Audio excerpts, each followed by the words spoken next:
Partnerem tego odcinka jest Dom Maklerski XTB. Zachęcam do otwarcia rachunku demonstracyjnego. Link w opisie. Otwierając konto demonstracyjne wspierasz rozwój mojego kanału. Dziękuję. Witam serdecznie dzisiaj po południu. Niesamowite. WIG20 właśnie wchodzi w hossę. To jest temat przewodni tego wpisu. Oczywiście na samym początku zachęcam do subskrybowania, do dawania komentarzy i dawania lajków, jeżeli uważacie, że te materiały niosą dla Was jakąś wartość. I przypominam, że jutro we wtorek o godzinie 18:30 będzie ze mną spotkanie na żywo w kawiarni Agere Contra. Adres i dokładne miejsce, gdzie ta kawiarnia jest, widzicie teraz Państwo w tle. Darmowe jest to nasze spotkanie, więc zapraszam każdego na to, żeby przyszedł. Porozmawiamy o tym, co robić, jak wykorzystać kryzysy do tego, żeby zarabiać na ich występowaniu. Także zapraszam do tego, żeby uczestniczyć także w tym wydarzeniu. Zachęcam do tego oczywiście, żeby teraz prześledzić ten materiał, który dla Państwa przygotowałem i oczywiście informuję, że wszystkie wykresy, które zostały wykorzystane do stworzenia tego materiału, pochodzą z dwóch platform, Xstation 5 i z Bloomberg. Niesamowite! WIG20 właśnie wchodzi w hossę. Kiedy zobaczymy, jak zachowuje się indeks WIG20, to widzimy, że podczas dzisiejszej sesji mieliśmy kontynuację tendencji wzrostowej.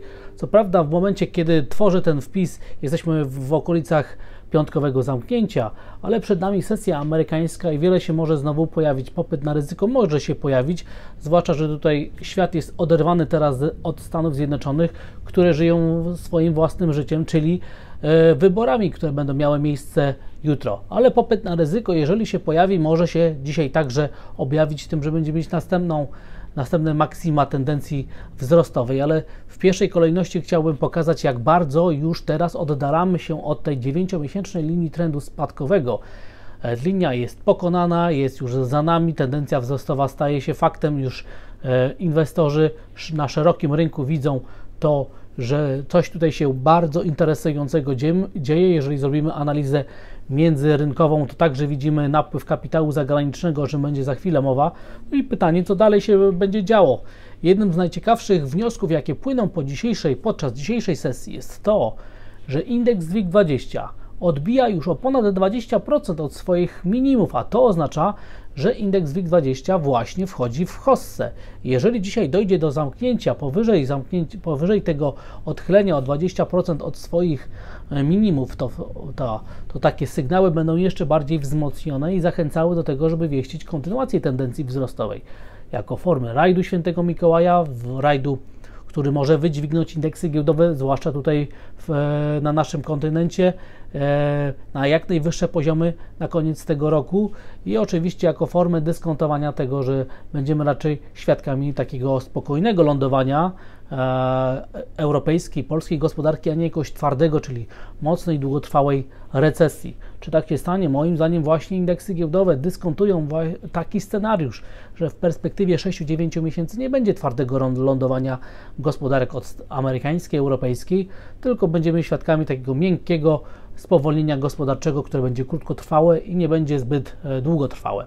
Natomiast na co jeszcze warto zwrócić uwagę, że kiedy zobaczymy, jak bardzo odbijają inne ważne indeksy giełdowe w Warszawie, to widzimy, że indeks WIG, ten szeroki rynek, rośnie o około 15%. Brakuje jeszcze troszeczkę do tego poziomu 20% od swoich minimów i w tym wypadku wygląda na to, że poziom 55 tysięcy punktów jest takim bardzo ładnym, psychologicznym poziomem, którego przekroczenie będzie oznaczało, że także szeroki indeks WIG wchodzi w hossę. Nie tylko te duże spółki, te blue chipy, te największe spółki z warszawskiej giełdy papierów wartościowych, ale także szeroki rynek.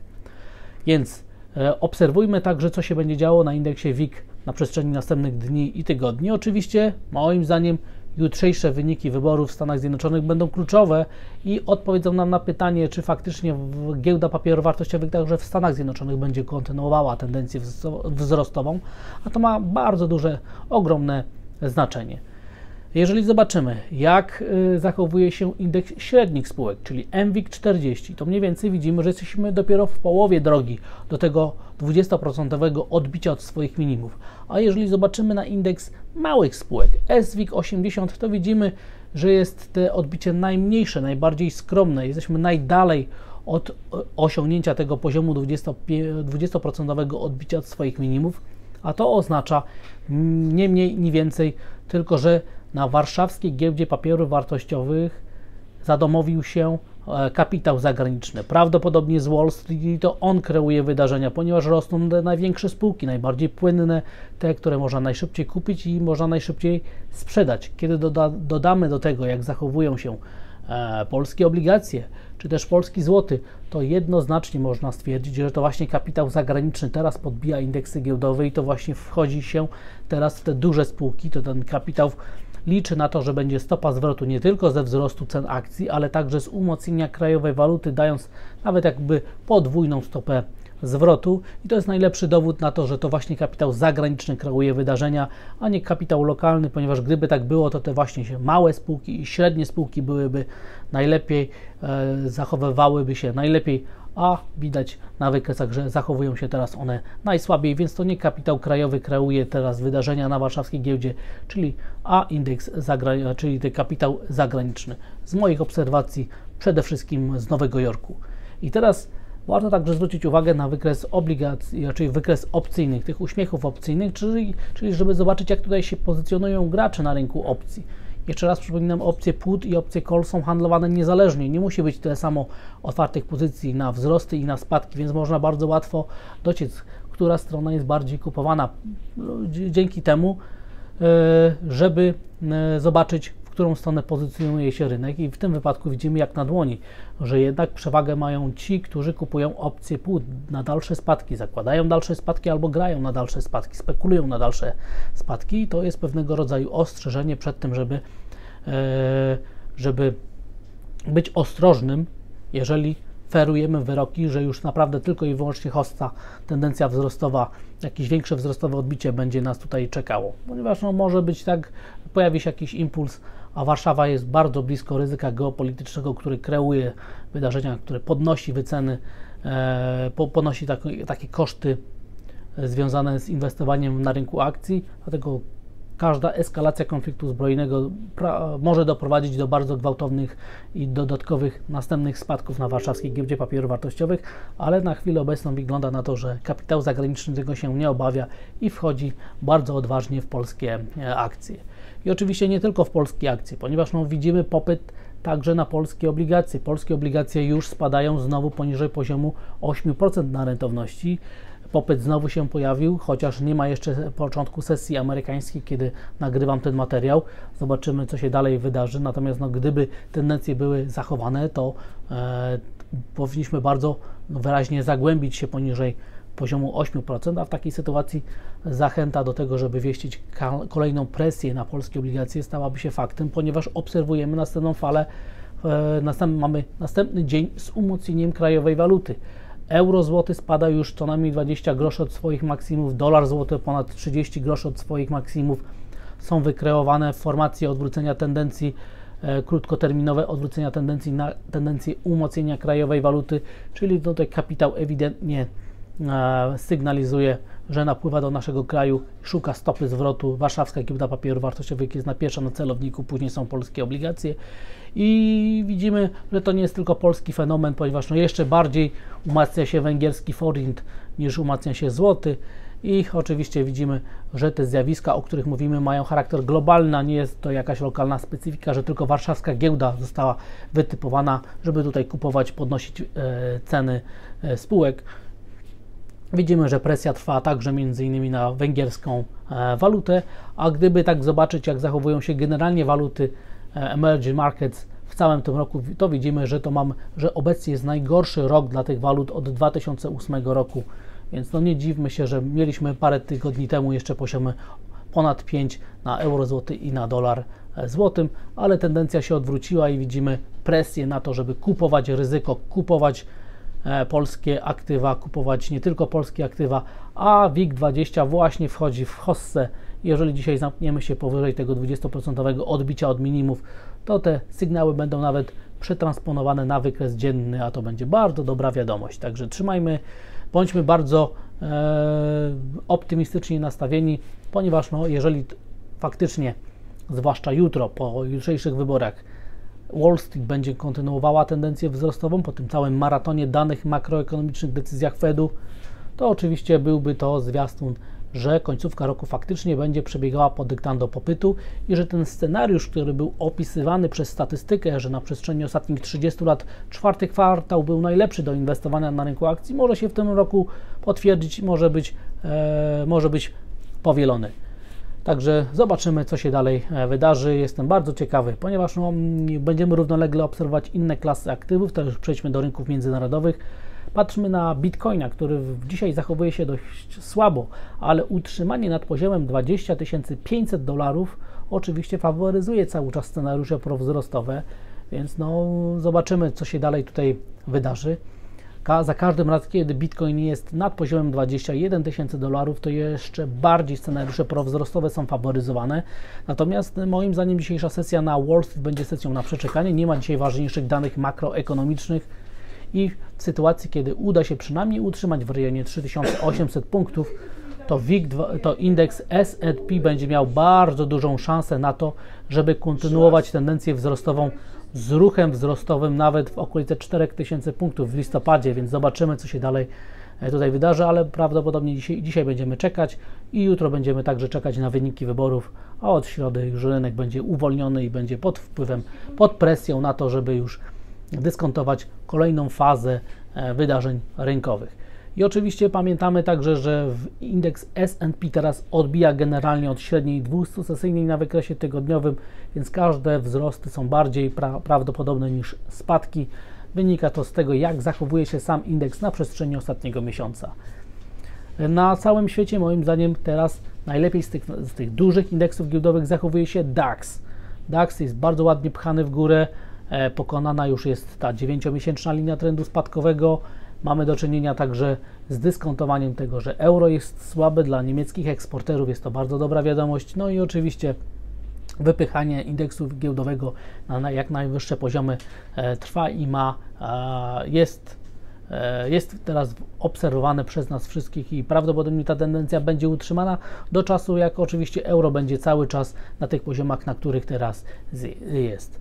I takie porównanie fundamentalne zachowania indeksu S&P do indeksów giełdowych, na przykład w Chinach, najbardziej popularny wskaźnik cena do zysku pokazuje, że indeks w Hongkongu jest bardzo niedowartościowany. Te wskaźniki są niezwykle atrakcyjne, porównywalne z polskimi, ale indeks S&P cały czas jest na poziomach dość mocno wycenionych. Nie można mówić o jakimś atrakcyjności wycen amerykańskich spółek. No i bardzo podobnie jest, jeżeli patrzymy na wycenę względem wskaźnika cena do wartości księgowej. Tutaj te rozbieżności są jeszcze bardziej negatywne dla Stanów Zjednoczonych, a optymistyczne dla spółek chińskich, ponieważ widzimy tutaj, że te wartości są na poziomach zbliżonych do minimalnych, ekstremalnych dla chińskiej giełdy.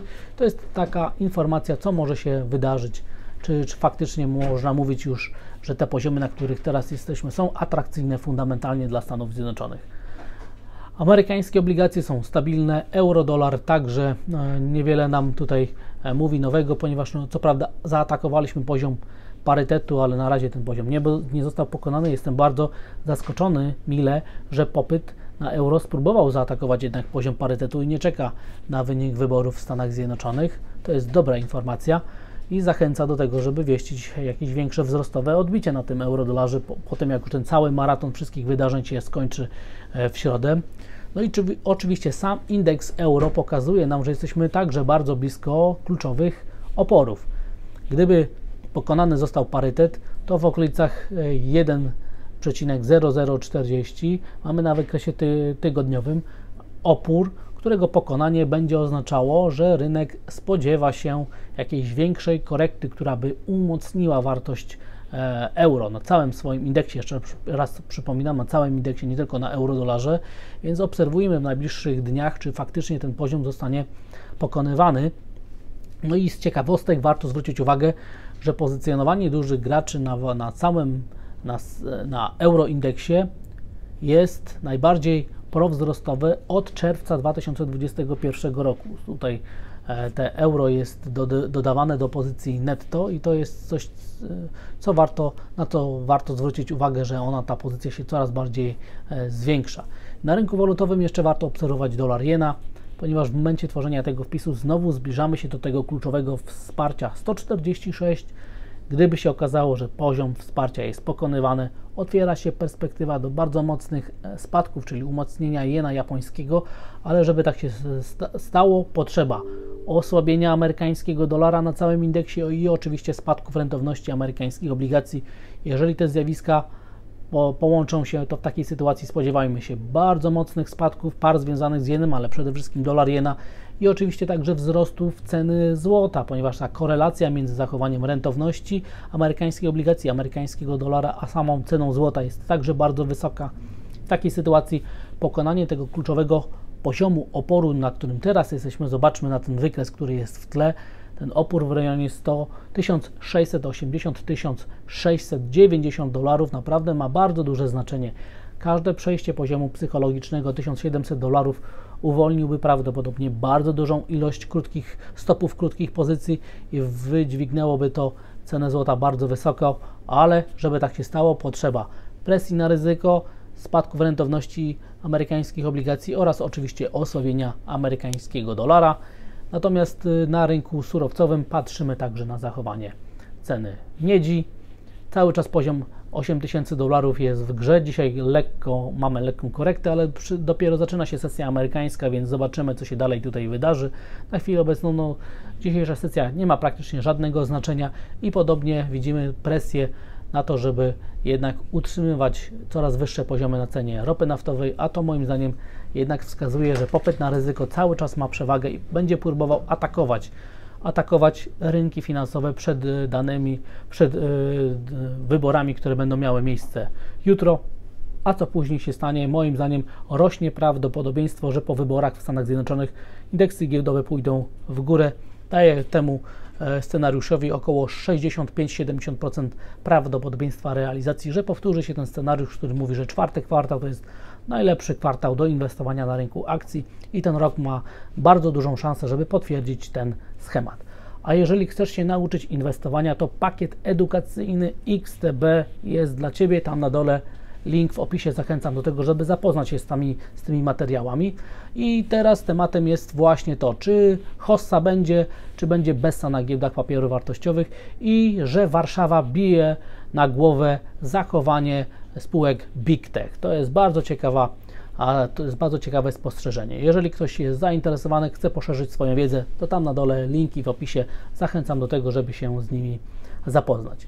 Oczywiście jeszcze raz przypominam, że jutro o godzinie 18:30 w kawiarni Agere Contra będę miał przyjemność na żywo porozmawiać na temat perspektyw tego, jak wykorzystywać kryzysy do zarabiania na giełdzie. Zachęcam do tego, żeby się spotkać. Wejście jest darmowe i oczywiście, żeby uczestniczyć w tym spotkaniu. Widzicie Państwo w tle adres tej kawiarni i gdzie ona dokładnie jest ustanowiona, gdzie ona ma miejsce na mapie. Także zapraszam, zachęcam i oczywiście zachęcam do subskrybowania, do dawania komentarzy i dawania lajków, jeżeli uważacie, że te materiały nie są dla Was jakąś wartość. I widzimy się już i słyszymy jutro o poranku. Wszystkiego dobrego, a dzisiaj stopy zwrotu. Pozdrawiam.